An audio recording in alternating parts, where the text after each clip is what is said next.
ఎన్ని పూజలు చేసినా మాకు ఫలితాలు రావటం లేదేంటి అని. వాస్తవంగా పూజ తప్ప మనలో తప్ప అనేది ముందు మనం గమనించాలి. ఎందుకని ఇదే పూజ చేసి చాలా మందికి ఉత్తమోత్తమైన ఫలితాలు వచ్చింది. ఉదాహరణకి మేము శ్రీ అనంత పద్మనాభ స్వామి వారి పూజ ప్రతి సంవత్సరం చేస్తాం. 108 జంటలతో చేస్తాం. ఈ 108 మందిలో 108 మందికి రిజల్ట్ వచ్చిందంటే వాస్తవంగా రాలేదు. దాంట్లో 60 మందికో 70 మందికో చాలా పాజిటివ్ వైబ్రేషన్స్ వచ్చినాయి, ఫైనాన్షియల్ గా బాగా ఎదిగాయి. మరి కొంతమంది ఎందుకు ఎదగలేదు, కారణం ఏమిటి అని అంటే పూజ చేస్తూ ఉన్నారు.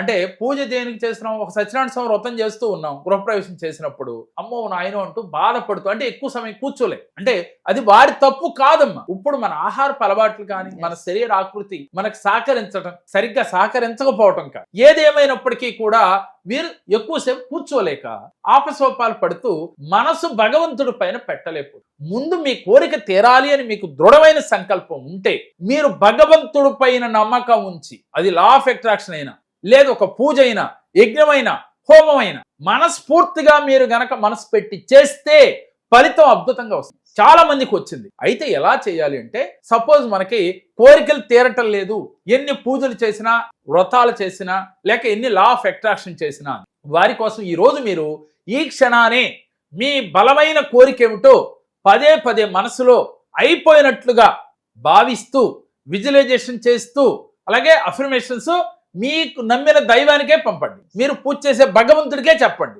యూనివర్స్ కాకపోయినా పర్లా, మీరు నమ్మిన దైవంతోనైనా మీ కోరిక బలంగా ఆ భగవంతుడి అనుగ్రహంతో మీకు తీరినట్లుగా భావన చేస్తూ ఒక్క అరగంట సేపు ధ్యానం చేస్తూ ఆ తర్వాత ఈ మంత్రం చదవండి. ఏమిటి ఆ మంత్రం అంటే, ఓం హ్రీం సకల కార్య సిద్ధికరాయ శ్రీ వర్ధమానాయ నమః.